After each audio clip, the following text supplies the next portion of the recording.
کیا تو یہ ہراسمنٹ ہے.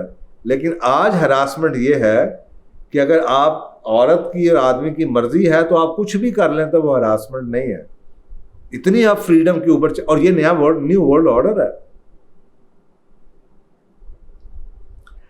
تو اگر میں اس نیو ورلڈ آرڈر کو نہیں مانتا اور میرے نزدیک ہراسمنٹ کی ڈیفینیشن وہی ہے جو ہراسمنٹ کی ہے یا جو ہمارے دین کہتا ہے, تو ہراسمنٹ تو وہی ہے اور وہی رہے گی. تو یہ جو نیا سوشل ڈس آرڈر, میرے حساب سے یہ ڈس آرڈر ہے, آپ لوگوں کے حساب سے یہ وہ آرڈر ہوگا, اور میں جو باتیں کر رہا ہوں کہ یہ شاید ڈس آرڈر ہوگا. تو جب آپ جو نارم میں ہوتا ہے, سوشل نارم میں جو سوشل آرڈر ہوتا ہے, جو جس طرح کی رسم و رواج ہوتے ہیں, اگر ہم نے اتنا امپاور کر دیا آج کل کے تمام فیصلے, بائنگ کے ڈیسیجنس, مثلا مجھے بڑا معیوب لگتا ہے اگر میں کبھی چلا جاؤں 2 سال 3 سال کے بعد کوئی موبائل لینے کے لیے حفیظ سینٹر, لاہور میں ایک مارکیٹ ہے جو کہ موبائل کی مارکیٹ ہے, مجھے بڑا معیوب لگتا ہے کہ وہ حفیظ سینٹر کی مارکیٹ بھری ہوتی ہے خواتین سے, اور اکثر اوقات میں دیکھتا ہوں 2-3 خواتین, شاید بہنیں ہیں, چلیں لیٹس بی پازیٹیو, بہنیں ہیں, ساتھ ایک آدمی ہے, وہ بہنیں جناب دکاندار سے لگی ہوئی ہیں اور وہ موبائل چیک کر رہی ہیں. میرے دور میں تو ایسا نہیں تھا. میرے دور میں تو میری بیگم کو موبائل چاہیے ہوتا تھا تو میں جا کے لا کے اس کو پکڑا دیتا تھا. کتنا فرق ہے کہ میں نے اپنی یہاں تک ہوتا تھا ہمارے لیول کے اوپر, ہمارے کہ اگر میں نے کوئی زمین خریدنی ہے, میں نے گھر خریدنا ہے, تو میں پہلے پراپرٹی ڈیلر کے ساتھ جاتا تھا, شارٹ لسٹنگ کرتا تھا, اس کے بعد واپس آتا تھا, بیگم کو بتاتا تھا, اور پھر بیگم کو لے کے اکیلا پھر جاتا تھا. یعنی کہ پرائیویسی ہمارے دور میں اتنی ہوتی تھی کہ ہم یہ بھی معیوب سمجھتے تھے کہ میری گاڑی میں میری بیگم کے ساتھ چاہے میں بیٹھا ہوں ڈرائیو کر رہا ہوں, پراپرٹی ڈیلر بھی بیٹھے یا مکینک بھی بیٹھے, یہ بھی معیوب سمجھا جاتا تھا کہ پراپرٹی ڈیلر کے ساتھ اگر وہ ہمیں دکھانے کے لیے کوئی جا رہا ہے تو میری بیگم گاڑی میں میرے ساتھ جائے, تو میں اس کے ساتھ جاتا تھا, پھر میری بیگم میرے ساتھ جاتی تھی. یہ اب آپ یہ مجھے اس وقت تو آپ پاگل ہی کہیں گے نا, ڈس آرڈر ہی کہیں گے نا, لیکن ہمارے دور کا یہ آرڈر ہے. وہ عزت کا لیول وہ تھا, وہ آرڈر تھا. ان کے ہماری پرائیویسی کی ڈیفینیشن یہ تھی. مسئلہ یہ ہے کہ آپ لوگوں میں سے بیہیویئر کا بندہ ادھر ہے کوئی نہیں. آپ لوگ نے سائیکالوجی پڑھی ہے, کسی نے سوشالوجی پڑھی ہوگی, کسی نے اینتھروپولوجی پڑھی ہوگی, کسی نے سائیکیٹری پڑھی ہوگی, کوئی کلینیکل سائیکالوجسٹ ہوگا, کوئی اپلائڈ سائیکالوجی کا بندہ ہوگا, لیکن behavioural science as one subject آپ میں سے شاید نہ کسی نے پڑھا ہو. اس لیے آپ یہ ساری چیزوں کو اکٹھا نہیں دیکھ سکتے کہ یہ ہوا کیا ہے اور یہ کیسے ہم پہ انٹرنیشنل سٹینڈرڈز کیسے لاگو کیے گئے. اور علامہ اقبال کا وہ جو شعر ہے, تھا جو ناخوب بتدریج وہی خوب ہوا, تو اگر آپ اس کو الٹا کر لیں بھی, تھا جو ناخوب بتدریج وہی خوب ہوا, یا تھا جو خوب بتدریج وہی ناخوب ہوا. آرڈر کیسے ڈس آرڈر بنتا ہے اور ڈس آرڈر کیسے آرڈر بنتا ہے. جو معیوب تھا اس کو ایکسیپٹیبل کیسے بنایا گیا, جو ایکسیپٹیبل تھا اس کو معیوب کیسے بنایا گیا. مونچھ نہیں تو کچھ نہیں, یہ کہتے مرد کیا جی جس کی مونچھ داڑھی نہ ہو. آج کلین شیو ہے تو وہ اس کو آپ معیوب سمجھتے ہیں, اس کو آپ آؤٹ آف فیشن شاید سمجھتے ہو. عورت ہے تو سر پہ کپڑا کیوں نہ ہو, سر پہ پردہ کیوں نہ ہو, حیا کیوں نہ ہو, آج شاید وہ معیوب سمجھا جاتا ہوگا. ٹھیک ہے, ہم آپ کے لیے تو یہ مان سکتے ہیں کہ جی آپ کے پاس اختیار ہے کہ آپ نے کون سا آرڈر فالو کرنا ہے, تو ہمارے پاس بھی تو اختیار ہے کہ ہم نے کون سا آرڈر فالو کرنا ہے. تو جب یہ چیز ختم ہو جائے اور فورس کیا جائے کہ جی آپ there is only the one way, the right way, کہتے ہیں نا my way اور the highway, تو پھر لڑائی ہوتی ہے معاشرے کے اندر. تو پھر انتظار کیجئے کہ ہماری نسل ختم ہو جائے, تو پھر آپ کے پاس اختیار ہے, جو مرضی آپ آرڈر فالو کیجئے گا. آپ کا نارمل اور میرے نارمل میں بڑا فرق ہوگا. مجھے تو بہت معیوب لگتا ہے جب لوگوں کی تصویریں میں سوشل میڈیا پہ بڑی پرائیویٹ تصویریں دیکھتا ہوں. مجھے تو بہت معیوب لگتا ہے جب خواتین بیٹھی گھروں کی جناب بازاروں میں شاپنگ کر کے یا گوشت لینے جا رہی ہوتی ہیں یا بازار میں پھر رہی ہوتی ہیں یا جناب پراپرٹی ڈیلرس کے ساتھ بات کر رہی ہوتی ہیں. ہم تو ڈبل 3 چکر لگاتے تھے, ہمیں یہ پسند ہی نہیں تھا. تو ہمیں تو بڑی معیوب لگتا ہے کہ جب خواتین کو ہم جناب گاڑی مرمت کراتے ہوئے یا آئل چینج کرواتے ہوئے دیکھتے ہیں. نئی نسل کو نہیں لگتا ہوگا. ہمیں تو بہت معیوب لگتا ہے کہ خواتین کے ہوتے ہوئے خواتین بیٹھی ہوں تو جناب آدمی جون سا وہ پیسے نہ پیمنٹ نہ کرے اور خواتین پیمنٹ کریں, چاہے وہ خواتین کوئی بھی ہو. ہمیں تو بہت معیوب لگتا ہے کہ کہیں جا کے میں بیگم سے کہوں بیگم پلیز یہ پیمنٹ کر دیجئے. ہمیں تو بہت معیوب لگے گا. میں نے کنسلٹ کرنا ہے اپنی بیوی سے, وہ میرا کام ہے, لیکن بیرے کو آرڈر دینا وہ میرا کام ہے. بیرے کو آرڈر میری بیوی نہیں دے گی, یہ ہمارے دور کا آرڈر ہے یہ, اور یہ بیوی کی عزت کا آرڈر ہے. یہ عزت کا لیول تھا کہ ہر ایرا گہرے کو میری بیگم سے بات کرنے کا اختیار نہیں ہے, کیونکہ یہ میری بیوی ہے, یہ مجھ سے بات کرے گی اور میں آگے سے اس کو بتاؤں گا. تو یہ جو چین آف کمانڈ تھی یہ ایسے چلتی تھی. تو یہ ہمارے دور کا آرڈر ہے بھائی. تو اگر آپ کے دور کے آرڈر میں اگر یہ چیزیں ڈس آرڈر ہیں تو پھر ہم ٹھیک ہے, ہمیں ڈس آرڈر ہے. اسی طریقے سے جو اولڈ جنریشن کے لوگ ہیں, ہم اولڈ آرڈر پہ بلیو کرتے ہیں, اور دنیا نئی ہو چکی ہے, دنیا میں نیا اولڈ آرڈر آ چکا ہے, اور اس لیے ہمیں کہا جاتا ہے کہ جی ہمارا یہ ڈس آرڈر ہے. تو کئی لوگ ایسے جن کو آپ ڈس آرڈر پرسنالٹی ڈس آرڈر کا لیبل لگا رہے ہیں, سب سے پہلے آپ کی ذمہ داری ہے کہ ان کو رول آؤٹ کر دے کہ کہیں وہ ڈس آرڈر اس وجہ سے تو نہیں کہ آپ ان کو پیمانہ غلط استعمال کر کے ڈس آرڈر کر رہے ہیں, اور وہ اپنے حساب سے ان کی سن ضرور لیجئے گا. مثلا میں آپ کو ایک اور ایگزامپل دیتا ہوں. ہمارے دور کا آرڈر ہے کہ جناب شام ہونے سے پہلے گھروں کو واپس آ جاؤ, شام کے باہر نہیں جانا آپ نے. شام ہوتی تھی گھروں میں واپس آ جائے, تالے لگ جاتے تھے, and that was the order of the day. سڑکیں خالی ہو جاتی تھی. ابھی بھی آپ کسی بہت ہی وائٹ کالر سویلائز سوسائٹی میں جائیں تو آپ کو نظر آئے گا شام ہوتے ہی سب کچھ بند ہو جاتا ہے. لیکن اگر آپ آج کے دور میں اور اس دور میں جب آپ کسی سڑک کو سڑک پہ چلتا ہوا رات کو 9 بجے 8 بجے دیکھتے تھے تو وہ آپ کو آڈ لگتا تھا, ڈس آرڈر لگتا تھا کہ یار یہ کوئی کرائم والا بندہ, کرمنل تو نہیں ہے, یہ گھر سے یا کوئی مصیبت میں تو نہیں ہے, یہ اس وقت گھر سے باہر کے معیوب تھا. آج آپ کو لگتا ہے شام ہوتے ہی سارے کے سارے لوگ سڑکوں پہ آ جاتے ہیں, گھروں سے نکل کے باہر چلے جاتے ہیں, اور آپ اسی بات کو معیوب نہیں سمجھتے. آج کے دور میں فرض کریں آپ ایک ایسے گھر میں رہتے ہیں جہاں پہ گھر جون سا ہے وہ آپ کے والد صاحب کا یا آپ کے دادا ساتھ رہتے ہیں, اور وہ جناب سو نہیں سکتے جب تک کہ ان کے گھر میں تالا نہ لگ جائے, اور وہ بچوں کو آوازیں دیتے رہتے ہیں, اور بچے اس وقت سڑکوں پہ گھومتے پھرتے رہتے ہیں رات کو 12 بجے تک. تو ہوگا کیا کہ میں آپ کو یہ سائیکولوجیکل ڈس آرڈر کی بات بتا رہا ہوں کہ جی میرے پاس ایک ایسا بھی کیس آیا کہ بچے باپ کو کہہ رہے ہیں, باپ کا پیار یہ تھا کہ وہ تالے لگاتا تھا, دیکھتا تھا, تو وہ کہا جاتا تھا کہ بچے کہ جی بچوں, اگر آپ اس کو گوگل کریں نا تو نکلے گا کہ یہ بابا جی کو OCD ہے, یہ تالے لگانے کی بیماری ہے ان کو. نئی نسل کی آزادی اور اوپننس کا یہ حال ہو چکا ہوا ہے. تو یہ سائیکولوجیکل ڈس آرڈر نکل آئے گا کہ جنہیں کوئی ڈس آرڈر ہے, کوئی فیئر ہے ان کو, یہ دیکھیں جی رات کو باہر نہیں جانے دیتے. تو نئے دور کے مطابق تو یہ جب ساری دنیا باہر ہوگی تو جو گھر میں بیٹھے ہوں گے شاید وہ ڈس آرڈر میں ہوں گے, اور جب سارے لوگ گھر میں بیٹھے ہوں گے اور ایک بندہ باہر ہوگا تو وہ ڈس آرڈر ہوگا, اور یہی ہوا ہے بیسیکلی. تو یہ جو ہمارے ساتھ ہو رہا ہے, مثلا ہمارے دور میں ایک اور بات کہی جاتی تھی کہ جو مرد حضرات ہیں, میں نے اپنے دور میں مرد حضرات کو دادا کے زمانے میں آگے پیچھے لوگوں تھوڑے سے آدمی the men used to be loud, عورتوں کی آواز کبھی نظر سنائی نہیں دیتی تھی. عورتیں بہت دھیمی ہوتی تھیں.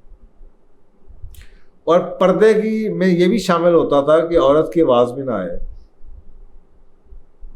یعنی کہ یہ بڑی سمجھی جاتی تھی غیرت کی بات کہ آدمی کی عورت ساتھ بھی ہے تو عورت جون سی ہے وہ اپنے میاں سے مخاطب ہوتی تھی, ڈائریکٹلی بندے سے مخاطب نہیں ہوتی تھی. وہ اپنے میاں کو کہتی تھی, میاں آگے سے بات کرتا تھا.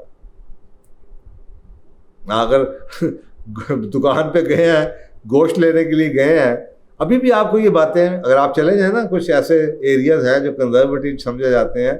میں خیبر پختونخوا میں نے کافی کام کیا اور کچھ علاقوں میں گیا, وہاں پہ مجھے یہ چیزیں نظر آئیں. نئی نسل کو شاید یہ اور لگے یا شاید وہ جان بھی نہ پائیں یہ کیا ہے. میں اس کے ساتھ ریلیٹ کر سکتا تھا. میں نے دیکھا کہ یار یہ بھی ہیں کچھ ایسی جگہیں جو کٹی ہوئی ہیں, لیکن وہاں پہ یہ بات نظر آتی ہے. آپ بات کر رہے ہیں اور لگے گا نئی نسل کو یار میں اس عورت سے بات کر رہے ہیں, جواب نہیں دے رہی, بڑی بدتمیز ہے.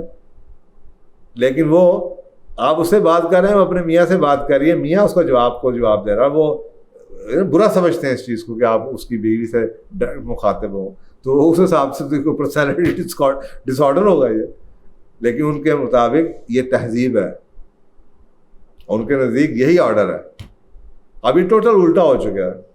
اوکے, سو بنیادی طور پہ جب گورنمنٹ نئے رولز بناتی ہے نیو ورلڈ آرڈر کے مطابق, جیسے آپ دیکھیں نا, جیسے میں نے چپت کا ذکر کیا, ڈانٹ ڈپٹ کا ذکر کیا, یا اب یہ چائلڈ پروٹیکشن ایکٹ کے نام سے کیا کچھ آ چکا ہے. بچے جون سے ہیں وہ جناب ماں باپ کے اوپر کمپلین کر سکتے ہیں. کبھی پہلے ہم نے فزیکل سے شروع کیا کہ فزیکل ابیوز ہوتا ہے, پھر ہم نے جناب کہا کہ جناب وربل ابیوز بھی ہوتا ہے, پھر اب ہم کہتے ہیں ایموشنل ابیوز بھی ہوتا ہے. آپ نے بچے کو ڈانٹ دیا اور وہ بیچارہ ڈپریشن میں چلا گیا تو باپ نے اس کو ایموشنل ابیوز کیا. وربل ابیوز کہتے ہیں گالی گلوچ کو, فزیکل ابیوز کہتے ہیں مارنے کو 2 تھپڑ لگا دیے. اب یہ سارے ڈس آرڈر بن چکے ہیں. اسی طریقے سے وومن پروٹیکشن ایکٹ کے نام پہ آپ نے جناب عورت کو اتنے اختیار دے دیے کہ اب آدمی جون سا ہے, نیا آرڈر جون سا اس کے مطابق عورت اتنی پاورفل ہے کہ کئی چیزیں جو آدمی کا آج سے 40 سال پہلے حق تھیں, 30 سال پہلے اس کا حق تھیں, اب وہ اس کو بیگ کرنی پڑتی ہیں. تو یہ جو نیا آرڈر ہے اس کے مطابق آج ایک آدمی اگر یہ ایکسپیکٹ کرے کہ یہ اس کی بیوی کی ذمہ داری ہے اور اس کو یہ کرنی چاہیے, تو آپ اس کو کہیں گے یہ پرسنالٹی کا ڈس آرڈر ہے. اور یہی ہو رہا ہے. سو میرا خیال ہے کہ کچھ جو حالات چلتے چلے جا رہے ہیں تو کچھ عرصے کے بعد آپ کو لگے گا کہ یہ کرونا کی وجہ سے اسپیشلی آپ دیکھیں جو نیا لا آیا ہے, دکانیں بند ہو رہی ہیں یا پڑی ہیں, بزنسز بند ہیں, مسجدوں کی آپ نے بند کیا ہوا ہے, اور جو لوگ گھروں سے نکل رہے ہیں ان کو جناب اریسٹ کیا جا رہا ہے یا جناب ان کو مرغا بنایا ہوا پولیس والوں نے. اب یہ نیا آرڈر ہے آج کے کرونا کی دنیا میں. اب اس پہ جو عمل نہیں کرے گا, میں ایک بندہ 6 ہفتے پہلے تک تو کوئی کسی کو گھر سے نکلنے سے میں گرفتار نہیں کرتا تھا, لیکن اگر آج آپ دکان کھول رہے ہیں اور آرڈر کچھ اور ہے تو آپ کہیں گے یہ ڈس آرڈر ہے. جیسے میں کہتا ہوں نا کہ آپ پہلے بار بار ہاتھ دھونا کئی دفعہ دن میں, اس کو آپ کہتے ہیں یہ OCD کا مریض ہے جی, اس کو obsessive compulsive disorder ہے, شک میں پڑا ہوا ہے. لیکن آج یہ پروموٹ کیا جا رہا ہے کہ جی کرونا سے بچنا ہے تو آپ کو کئی دفعہ 20 سیکنڈ کے لیے ہاتھ دھونا پڑیں گے. تو اب یہ نیو آرڈر ہے, تو اس لیے اب یہ پہلے یہ ڈس آرڈر تھا, آج یہ ڈس آرڈر نہیں ہے. اسی طریقے سے پہلے کئی چیزیں جون سا ہے وہ آرڈر میں تھیں, آج وہ ڈس آرڈر ہے. تو یہ معاشرے کے ساتھ ساتھ چیزیں بدلتی رہتی ہیں اور آپ اس کو اسی طریقے سے مان لیتے ہیں. اور کئی چیزیں ایسی ہیں, مثلا میں کہتا ہوں کہ جو حالات جا رہے ہیں کرونا کے حوالے سے میرے دماغ میں آتا ہے کہ جب سوشل ڈسٹینسنگ کے اوپر اتنی بات کر دی جائے تو شاید کچھ سالوں کے بعد آپ کو لگے کہ ہگ کرنے کو بھی آفینس بنا دیا جائے کہ جی غیر قانونی آپ کسی کو ہگ نہیں کر سکتے. سوشل ڈسٹینسنگ تو ایک بندہ جو پرانی نسل کا جناب کو زندہ رہ جائے جس کو عادت پڑی ہگ کرنے کی, وہ تو سارے کے سارے ڈس آرڈر میں آ جائیں گے, یا ان کو جناب پولیس پکڑ کے لے جائے گی کیونکہ وہ ہگ کرتے ہیں. اسی طریقے سے living alone, having extra marital affair, خواتین اکیلی رہ رہی ہیں, آدمی اکیلی رہ رہی ہیں, یہ ایسا کبھی ہوتا نہیں تھا. آج کہا جاتا ہے کہ مثلا انگلینڈ کے بارے میں ریسرچ بتا رہی تھی کہ وہاں پہ 35 سے 40% لوگ اکیلے رہتے ہیں. تو آج سے اگر 50 سال پہلے چلے جائیں تو آپ کو کوئی اکیلا رہتا ہوا نظر نہیں آئے گا. آج یہ ایکسیپٹیبل ہے, یہ آرڈر آف دا ڈے ہے, معیوب نہیں سمجھا جائے گا. تو اگر آپ آج کے دور میں وولٹ کریں گے تو وہ اس کو آپ کہیں گے یہ ڈس آرڈر ہے. اسی طریقے سے غیر ازدواجی تعلقات جسے آپ ایکسٹرا میریٹل افیئرس کہتے ہیں, آج یہ آرڈر آف دا ڈے ہے, معیوب نہیں سمجھا جاتا. کسی دور میں اس پہ جناب قتل و غارت ہو جاتی تھی, وہ آرڈر آف دیٹ ڈے تھا, یہ آرڈر آف دس ڈے ہے. اسی طریقے سے اگر آپ سعودی عرب میں چلے جائیں, سعودی عرب میں جس کی 3-4 بیویاں نہ ہو تو اسے کہتے ہیں ہادہ مسکین. یہ ادھر کا آرڈر آف دا ڈے ہے. آپ اگر اپنے نام سے یا نیو ورلڈ آرڈر کے نام سے, نیو ورلڈ آرڈر کے پیمانے سے جس کلچر میں 4 شادیوں کا رواج ہے, 3 شادیوں کا رواج ہے, ان کلچر کے مردوں کو دیکھیں گے تو آپ سب ان کو ڈکلیئر کر دیں گے they have a personality disorder. ایسے ہی ہوگا نا. تو یہ میرا خیال ہے اس کو اگر آپ ہاں, یہ ابھی ریسنٹلی کورونا سے پہلے ایک بہت بڑا سوشل میڈیا کے اوپر ایک طوفان آیا ہوا تھا. وہ خلیل الرحمان صاحب ہیں جن کا کوئی ڈرامہ آیا تھا, میں نے ڈرامہ تو نہیں دیکھا, لیکن مجھے اس وقت پتہ چلا کہ جب کوئی 8 مارچ کو عورت مارچ ہوئی, کوئی لڑائی شڑائی ہوگی میڈیا کے اوپر, تو خلیل الرحمان صاحب نے کچھ کہہ دیا. تو میرے دماغ میں نا ان کی جو کچھ باتیں میں نے سنی, تو میرے دماغ میں سب سے پہلا سوال یہ آیا کہ میں اس سے پہلے مجھ سے لوگوں نے پوچھا تو میں کہا یار مجھے سب سے پہلے دیکھنا اس کی عمر کتنی ہے. تو مجھے بڑی خوشی ہوئی کہ ان کی عمر 64 سال تھی. میری 57 سال 56-57 سال, وہ 64 سال کے. کیونکہ ان کی بات سن کے مجھے یہ لگا کہ اور جو نئی نسل کے لوگ تھے جس طریقے سے ان کے ساتھ بد زبانی, بد تہذیبی, بد اخلاقی کر رہے تھے, آئی کوڈ سی کہ وہ لوگ جو ان کو برا سمجھ رہے ہیں اور having a personality disorder سمجھ رہے ہیں اور سائیکو سمجھ رہے ہیں, اس کی بنیادی وجہ یہ ہے کہ ان کو آرڈر کا نہیں پتا کہ ان کے دور میں کیا آرڈر تھا اور عورت کیا چیز تھی. تو مجھے اس وقت سے اس چیز کو یہ میں نے سوچا کہ میں کسی ذکر کروں گا کہ میں ایک 50 سال سے اوپر 60 سال کے اوپر جس بندے کے ابھی تک پرانی ویلیوز ہیں وہ تو ایسے ہی ہوگا, اس کو تو یہ بات بری لگے گی.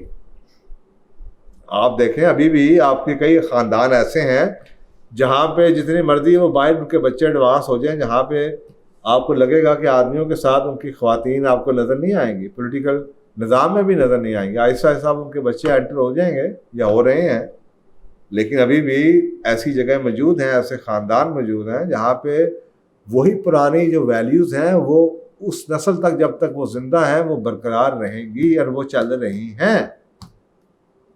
آپ ان کو پرسنالٹی ڈس آرڈر نہیں بنا سکتے ان لوگوں کے لیے. نئی نسل کو اگر آپ بنا سکتے ہیں یا نئی نسل کے اگر آپ ایکسیپٹ کرتے ہیں کہ یار یہ اس سسٹم سے نکلا ہے, یہ نئی تہذیب سے نکلا ہے, یہ نئی ایجوکیشن لے کے نکلا ہے, اس کو یہ بات سمجھنی چاہیے. ہاں نئی نسل وہ سمجھ رہی ہے, نئی نسل کے لڑکے آپ کا نیو ورلڈ آرڈر کامیاب ہو چکا ہے, وہ واقعی ہی اپنی بیوی کو برابر یہاں تک سمجھتے ہیں کہ اس سے کام کروانا معیوب نہیں سمجھتے, اس سے پیسے لینا معیوب نہیں سمجھتے. تو دیٹ از پرفیکٹلی فائن. لیکن وہ اس نئے آرڈر کے ہیں لوگ, ان کے لیے this is the new order and they accept it. لیکن اگر ایک پرانی نسل کا بندہ اس بات کو نہیں مانتا, یا اس کا باپ یہ نہیں مان رہا, یا اس بچی کا سسر یہ بات نہیں مانتا کہ اس کی بہو کام کرے, اس کو ڈس آرڈر نہ سمجھیں. اس کے پاس رائٹ ہے, جیسے کہ نئی نسل کے پاس رائٹ ہے کہ جی آپ کی مرضی ہے, آپ نے جو کرنا ہے آپ ضرور کروائیں, لیکن میرا اس چیز کو برا سمجھنے کا حق تو نہ چھینیں. میرا آرڈر تو کچھ اور تھا. میں ابھی کچھ دنوں پہلے ایک اور میں نے نظر سے گزری خبر، وزیرستان کے اندر کوئی آنر کلنگ ہوئی، اور وہ آنر کلنگ اس وجہ سے ہوئی کہ 2 بچیاں ہیں، شاید کہ 2 یا 3 بہنیں تھیں یا سہیلیاں تھیں، انہوں نے کوئی اپنی تصویر سوشل میڈیا پہ لگا دی، تو بھائی نے پتہ نہیں شاید باپ نے مل کے ان کو قتل کر دیا. ظلم کیا، غلط کیا. لیکن میں آپ کو بتا رہا ہوں یہاں تک ان کلچر کے اندر وہ اگر انہوں نے قتل کیا تو اس کے پیچھے کوئی تو وجہ ہوگی. آرڈر آف دا ڈے یہ ہے کہ یہ قتل ہے، ٹھیک ہے، ان کو پکڑ لیا گیا، آپ نے پکڑ لیا، لیکن بیہیویئر اگر آپ انالیسس کریں تو ان کو یہ برا کیوں لگا؟ کیونکہ ان کے نزدیک آرڈر آف دا ڈے کچھ اور ہوگا. انہوں نے اپنے آرڈر آف دا ڈے کے مطابق یہ کیا، ان کی کلاک وہاں پہ رکی ہوگی. تو لیگلی، قانونی طور پہ انہوں نے بہت کچھ کیا، اخلاقی طور پہ انہوں نے بہت کا غلط کیا، لیکن بیہیویئرلی اگر آپ انالیسس کرنا چاہیں، انسان وہ کام نہیں کر سکتا جس کو وہ جسٹیفائی، ریشنلائز نہ کرے. انہوں نے اگر یہ قدم اٹھایا تو صرف اس وجہ سے اٹھایا کہ ان کے دماغ میں کوئی تو آرڈر ہوگا جس کی جو بریک ہوا تھا، جس کی وجہ سے انہوں نے کیا. شہروں میں تو ہر بندہ جون سا ہے، وہ ماں باپ جا کے دیکھیں تو ہر ان کی بچی اور بچے کی جناب پوری کی پوری دنیا کو ماں باپ کو بھی بعض سوشل میڈیا سے خبریں پہنچتی ہیں ان کے بچوں کی زندگی کی. تو یہ آرڈر آف دا ڈے ہے. تو ادھر انہوں نے کیا گناہ کیا؟ صرف اس لیے یہ گناہ ادھر یہ ہوا کہ ادھر کا آرڈر آف دا ڈے فرق تھا. بدقسمتی سے ہمارے کئی ایسے بڑے لوگ ہیں جو کہ نئے آرڈر کے ساتھ میڈیا کی وجہ سے ایکسپوز ہیں اور انہوں نے اس چیز کو ایکسیپٹ کرنا شروع کر دیا ہے. اور میں اب آپ کو کچھ پرسنالٹی، یہ ساری میں نے آپ کو وجہ بتا دی، اب آپ کو کچھ میں پرسنالٹی ڈس آرڈرس کی نام لے کے بتا دیتا ہوں. مثلا ایک ہمارا جو ایٹنگ ڈس آرڈرز ہیں اس کے اندر ایک اینوریکسیا ہے، اور یہ 3rd most common mental illness ہے جوانوں کے درمیان میں. اب اینوریکسیا کیا ہے؟ اینوریکسیا کیا ہے؟ میڈیا کے اتنے امیجز پاورفل ہوتے ہیں، جب یہ لوگ سکنی قسم کی ماڈلز کو دیکھتے ہیں تو کئی بچے جو چبی ہوتے ہیں، تھوڑے سے اوبیس ہوتے ہیں، وہ اینوریکسیا کے ڈس آرڈر میں انوالو ہو جاتے ہیں. وہ میرے پاس بھی ایک پیشنٹ آیا تھا جو اپنی گلے میں انگلی ڈال کھانا پینا چھوڑ دیا ہوا تھا. وہ جتنا مرضی سکڑتی گئی وہ بچی، اور وہ اپنے آپ کو موٹا ہی سمجھتی رہی، کیونکہ اس کے دماغ میں وہ جو امیج تھا پتلے ہونے کا وہ میڈیا سے آ رہا تھا. اب یہ ایک آپ کے سامنے یہ جو نیا آپ نے نیو ورلڈ آرڈر میں یا میڈیا کے تھرو ایک نیا آرڈر بنایا، وہ بچی اس آرڈر میں فٹ ہونے کے لیے اپنے آپ کو ماری جا رہی تھی. اب یہ ڈس آرڈر آیا. اسی طریقے سے ایک سوشل انزائٹی کا ڈس آرڈر ہے. جب سوشل انٹریکشن سیف تھیں، سیکیور تھیں، ہراسمنٹ نہیں ہوتی تھی، تو یہ ڈس آرڈر ایگزسٹ نہیں کرتا تھا، سنا ہی نہیں ہوا تھا. اگر آج ایک بچے کی چائلڈہڈ میں بیڈ ایکسپیرینسز ہیں یا سوشلائزنگ کے بیڈ ایکسپیرینسز ہیں اور اس وجہ سے اس کو سوشل انزائٹی ہو چکی ہے، تو یہ سوشل انزائٹی ڈس آرڈر بن جائے گا. آپ کسی گاؤں دیہات میں چلے جائیں جہاں پہ بڑی جلد ان معاشرہ ہو، وہاں پہ آپ کو کوئی بندہ کمپلین کرتا ہو نظر نہیں آئے گا کہ جی سوشل انزائٹی ڈس آرڈر کیا ہوتا ہے. موڈ ڈس آرڈرز ہیں. کبھی میں نے اپنے بچپن میں کبھی یہ نہیں سنا تھا موڈ نہیں ہے، دل نہیں ہے. آج کیونکہ بچوں کے اندر حالات کی وجہ سے، خوراکوں کی وجہ سے، میڈیا کی وجہ سے ڈس آرڈرز ہیں، موڈ کی وجہ سے موڈ سوئنگز ہیں، اس وجہ سے اس کو ہم جسٹیفائی کرنے کے لیے اسے موڈ ڈس آرڈر کہتے ہیں. اور موڈ کا سوئنگ کرنے کو معیوب نہیں سمجھا جاتا. ہمارے دور میں صبح دوپہر شام جب بھی کوئی بڑا بات کر رہا ہے اور ہم کہتے تھے ٹھیک ہے جی چلیں جی، ہم تو نہیں کہتے تھے ہمارا موڈ نہیں ہے. اس وقت وہ کہنا کہ موڈ نہیں ہے معیوب ہوگا. آج موڈ شو کرنا معیوب نہیں سمجھا جاتا, نارمل سمجھا, ہاں جی ٹھیک ہے جی یہ تو سب کو ہی ہے. تو کیونکہ اتنا بڑھ گیا کہ پھر آپ نے اس کو ڈس آرڈر بنا دیا. اسی طریقے سے پرسسٹنٹ ڈپریسو ڈس آرڈر ہے, جس کو آپ پہلے ایک طرح کا ڈپریشن ہوتا ہے جو کہ 2 سال تک چلتا ہے, 2-3 سال تک چلتا ہے. جب تک آپ فارم پہ کام کرتے تھے, صبح کے ٹائم اٹھتے تھے, سورج آپ لیتے تھے, سوشل انٹریکشن آپ کی ٹھیک تھی, ہیلدی ریلیشن شپ تھے آپ کے آگے پیچھے سوشل سپورٹ اویلیبل تھی, تو اس وقت تو یہ ایگزسٹ نہیں کرتا تھا. یہ اب ایگزسٹ کرتا ہے, اس معاشرے میں ایگزسٹ کرتا ہے جہاں پہ یہ نہیں ہو رہا. لیکن جہاں پہ وہ ہو رہا ہے وہاں پہ تو یہ ڈس آرڈر نہیں ہے. آپ کسی گاؤں دیہات میں جا کے پوچھیں, جو لوگ فارمر ہیں کہ جی یہاں پہ کسی کو ڈپریشن ہے, وہ کہیں گے وہ کی ہے. اسی طریقے سے نارسسزم ہے, میں نے اس پہ پہلے پروگرام بھی کیا ہے. جب لوگ یہ بلیو کرتے تھے, سورۃ النساء کی آیت نمبر 4:34 بھی یہ کہتی ہے رجال القوامون, کہ men are the maintainers, men are the protectors. اور یہ میں آپ کو بڑی جینٹل ڈیفینیشن, یہ ترجمہ بتا رہا ہوں. اگر آپ بڑے اور پچھلے تراجم میں چلے جائیں, کلچرل بیسس پہ آپ کو نظر آئے گا کہ اس کا ٹرانسلیشن حاکم تک کیا گیا. قرآن پاک کی آیت کا ترجمہ مرد عورتوں پہ حاکم ہے. تو کیوں اس وقت آرڈر یہ ہوتا ہوگا, لوگ یہ معیوب نہیں سمجھا جاتا ہوگا کہ آدمی حاکم ہے. پھر ہم نے اس کو قوام کہنا شروع کر دیا, پھر کرتے کرتے کچھ اور کہنا شروع کر دیا. اور آج نئی ایسے بھی ٹرانسلیشن میری نظروں سے گزری ہیں جہاں پہ کہا گیا men are the supporters of the women. قوام کو سپورٹ پہ لے آئے ہیں, یعنی کہ نئے نیو ورلڈ آرڈر کے نتیجے میں جو دنیا مرج ہوئی ہے اس کی وجہ سے قرآن کے الفاظ اور قرآن کے معنی بھی بدلنے شروع کر دیے ہم لوگوں نے. ہم تو اس لیول پہ جا رہے ہیں.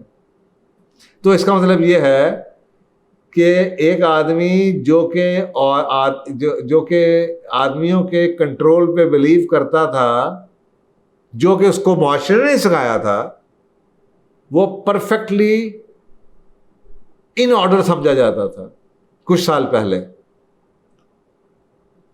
اور جو خواتین پہ کو کنٹرول نہیں کرتا تھا وہ ڈس آرڈر تھا. لیکن آج کے دور میں وہ آدمی جو کہ عورتوں کے اوپر اپنی وائف کو, اپنی بچی کو کنٹرول کرتا ہے, کنٹرولنگ ہے, اس کو آپ کہتے ہیں یہ نارسسسٹ ہے. کتنا فرق ہو گیا. تو اس لیے آئی تھنک ہمیں یعنی کہ بہت کیئرفل ہونا چاہیے کسی کو لیبل کرنے سے پہلے. اسی طرح سے ADHD ہے, اٹینشن ڈیفیسٹ ہائپر ایکٹیویٹی ڈس آرڈر ہے. بچے اسکرین پہ اتنا ٹائم گزارتے ہیں, انٹرنیٹ پہ ٹائم گزارتے ہیں, ان سے انٹرنیٹ سے پہلے اور یہ ویڈیو گیم سے پہلے اور اسمارٹ فون سے پہلے یہ ایگزسٹ نہیں کرتا تھا. اب یہ حرکتیں جون سی ہیں یہ بچوں کا رائٹ بن گیا. انٹرنیٹ تو کہتے ہیں internet is a basic human right. آج آپ اپنے بچوں کے ہاتھ سے ویڈیو گیم نہیں چھین سکتے, تو کیونکہ یہ آرڈر آف دا ڈے ہے تو ساتھ پھر یہ وہ بھی آپ کے سامنے آپ کو اس کو ایڈجسٹ تو کرنا ہے نا. آپ نے کہیں نہ کہیں آپ نے بتانا تو ہے, یہ اس کا نتیجہ ہے کہ ADHD آیا. جب بچے اتنا زیادہ ٹائم گزار رہے ہیں, اتنی چیز جب بڑھ جائے تو پھر آپ نے اس کو جسٹیفائی تو کرنا ہے نا کہیں نہ کہیں. اس کو کوئی تو بیماری لگانی ہے, اس کا نام تو دیں گے آپ. اتنی زیادہ جب ہو جائے گی, جب اتنے زیادہ بچوں میں ہو گیا کہ یار یہ جو ان کا ہائپر ایکٹیو ہیں اور یہ اٹینشن ان کو ڈیفیسٹ ہیں, تو صاف ذرا ہے اتنا زیادہ جب 80% آپ کو لگے 70% بچوں میں یہ ہے تو اس کو کیا نام دیا جاتا ہے؟ اس کو ڈس آرڈر بنا کے نام دے دیا گیا. جبکہ وجوہات جو ہیں وہ آپ کو بتا رہا ہوں کہ جو نیو ورلڈ آرڈر آیا ہے, جو نئے حق آیا, جو نیا لائف اسٹائل آیا, یوزر سے نکلا. اسی طریقے سے ایکیوٹ اسٹریس ڈس آرڈر تھا, یہ ڈس آرڈر ہم نے بنا دیا. یہ ڈس آرڈر فارمنگ کی لائف میں تو نہیں ہوتا تھا. جب سے یہ ہم نے کمپنیوں میں کام کیا, 12 گھنٹے دفتروں میں کام کرنا شروع کیا, فیملی سے لوگوں کو دور کیا, تو یہ جناب, اور یہ ایک اکنامک آدمی نے جناب ریٹ ریس کے اندر شامل ہو گیا, بھاگ دوڑ کر رہا ہے. نئی ڈیفینیشن آف سکسیس اور اچیومنٹ جو ویسٹ نے پھیلائی, جو امریکہ نے دی ہمیں کامیابی کی ایک نئی ڈیفینیشن, اس کے اندر جب لوگوں نے فٹ ہونا شروع کیا, بھاگنا شروع کیا, اور اس کی وجہ سے جو ان کو سٹریس آنا شروع ہوا, جو بیماریاں لگنی شروع کی, اس کو ہم نے نام دے دیا ایکیوٹ سٹریس ڈس آرڈر. اسی طریقے سے ایڈجسٹمنٹ ڈس آرڈر ایک نیا ڈس آرڈر بنایا گیا. وہ کیا ایڈجسٹمنٹ ڈس آرڈر ہے؟ جیسے میں نے آپ کو بتایا ملٹی جنریشنل فیملیز ہیں. ایک بچی اپنے گھر میں خاندان میں ایڈجسٹ نہیں ہو پا رہی, ایک لڑکا ہے اس کو کہیں کسی اور جگہ چلا جاتا ہے, کسی اور ملک میں چلا جاتا ہے, کسی اور کلچر میں چلا جاتا ہے, اس کو ایڈجسٹمنٹ نہیں ہو پا رہی, کیونکہ اس کا جو ویلیو سسٹم تھا وہ بہت فرق تھا جو اس کو وہاں پہ نظر آ رہا ہے, یا اسے جناب اپنی فیملی یاد آ رہی ہے. تو اس کو نام دے دیا گیا ایڈجسٹمنٹ ڈس آرڈر ہے جی اس کو. جب لوگ ایک اچھے سیف انوائرمنٹ میں جن کی گرومنگ ہوئی تھی, فلیکسیبل تھے, دادا دادی, نانا نانی, چاچا چاچی, ماما مامی, سہیلیاں, آگے پیچھے بڑے بڑے خاندان, تو اس میں تو ایڈجسٹمنٹ کا ایشو نہیں ہوتا تھا. آج یہ نئی سویلائزیشن, نیو ورلڈ آرڈر کی وجہ سے یہ ایشوز آئے. اب کیونکہ بڑھ گئے تو اس کو نام دے دیا کہ ایڈجسٹمنٹ ڈس آرڈر ہے جی. اور اس طریقے سے آپ کو لگے گا کہ لائنیں لگی ہوں گی ڈس آرڈر کی, جو کہ ایکچولی اس لائف سٹائل اور اسی نیو ورلڈ آرڈر کی وجہ سے ڈس آرڈر بنایا گیا. تو اس میں دو باتیں بیسیکلی آپ کو دیکھنے کی ضرورت ہے. نمبر ایک کہ جب کسی شخص کو ڈس آرڈر کا لیبل لگائیں تو یہ ضرور دیکھیے گا کہ اس کے کس دور کا, کس وقت کی وہ پیداوار ہے, کس ماحول کی وہ پیداوار ہے. اور نمبر دو, پیمانے جون سے ہیں وہ جگہ اور ٹائم کو کبھی اگنور مت کیجیے گا. امریکہ کی ڈیفینیشن گوگل سے نکال کے آپ ایک گاؤں کے بندے کو جناب ایز اے سائیکالوجی سے استعمال نہیں کر سکتے یہ ثابت کرنے کے لیے کہ اس کو ڈس آرڈر ہے. آپ کو یہ دیکھنا پڑے گا کہ یہ نسل کون سی ہے, کون سی جنریشن کا شخص ہے, کس ماحول میں تھا, اور اس ماحول میں اس وقت میں کیا ہو رہا تھا. تو ویسٹ کے سٹینڈرڈ آپ اٹھائیں اور آپ جناب پاکستان میں یا کسی دیہات گاؤں میں لگا کے اس بندے کو کہیں اس کو یہ ڈس آرڈر ہے تو اس کو وہ ڈس آرڈر ہے, یا اس کو یہ ڈس آرڈر ہے, ایسا نہیں ہو سکتا. تو اگر آپ ایسا لگائیں گے تو آپ کو لگے گا 100% لوگوں کو ڈس آرڈر ہے. تو یہ میرا خیال ہے کہ آپ کو میں نے شارٹسٹ طریقے سے, لمبا ہو گیا لیکن شارٹسٹ طریقے سے سمجھانے کی کوشش کی ہے کہ یہ بڑا ٹیکنیکل سوال ہے, اور بڑے سوچ سمجھ کے آپ کو جو کاؤنسلر آپ ہیں, سائیکالوجسٹ ہیں, آپ پہ بڑی ذمہ داری ہے اس چیز کی کہ جب بھی آپ کاؤنسلنگ میں جائیں کسی شخص کو بیمار بنانے سے پہلے کم از کم یہ ضرور دیکھ لیں کہ واقعی آپ کے پیمانے سے ہو سکتا ہے وہ بیمار ہو, لیکن اپنے پیمانے سے وہ بالکل ٹھیک. کسی شخص کے ساتھ اس سے بڑھ کے ظلم کیا ہو سکتا ہے کہ کسی ہیلدی بندے کو آپ لیبل کر دیں, اس کو جناب آپ ڈکلیئر کر دیں, اور اس کی وجہ سے ان کے گھر میں جو انتشار آئے گا, بجائے اس کے کہ آپ نئی نسل کو بتائیں کہ your father in law is perfectly okay, he is just an old timer. آپ یہ کہیں نہیں اس کو فلانا ڈس آرڈر ہے, تو آپ نے تو اس گھر میں اور انتشار ڈال دیا. بچوں کے تو دماغ میں یہ بیج پڑ گیا کہ باپ پاگل ہے, یا جو سسر ہے وہ پاگل ہے, یہ ساس ہے وہ پاگل ہے. تو یہ بڑی ذمہ داری کا کام ہے, اس کو سمجھیے اور اس معاشرے کو بچانا اور صحیح راستے پہ لانا. تو یہ جو نیا ورلڈ آرڈر ہے اس کے پیمانے استعمال ہر ایک پہ مت کیجیے, وہاں پہ ضرور کیجیے جہاں پہ آپ کو لگتا ہے کہ کرنا چاہیے. تو آئی ہوپ کہ اس پہ جتنا بھی بولا جائے کم ہے, لیکن میرا خیال ہے موٹی موٹی باتیں آپ کو سمجھ آ چکی ہوں گی کہ ڈس آرڈر آتا کیوں ہے اور یہ اسے کہتے کیا ہے. جزاک اللہ. السلام علیکم دوستو, پوچھو اور جانو کہ یہ سیشنز آپ کی پرزور گزارشوں پہ شروع کیا گیا تھا. ہماری آپ سے یہ گزارش رہے گی کہ ان ویڈیوز کو زیادہ سے زیادہ آگے تک پہنچائیں اور صدقہ جاریہ میں شریک ہوں. کیا پتہ آپ کی شیئر کرنے سے کتنے گھر ان کے حالات بدل سکتے ہیں اور آپ صدقہ جاریہ کا حصہ بن سکتے ہیں. جزاک اللہ خیر.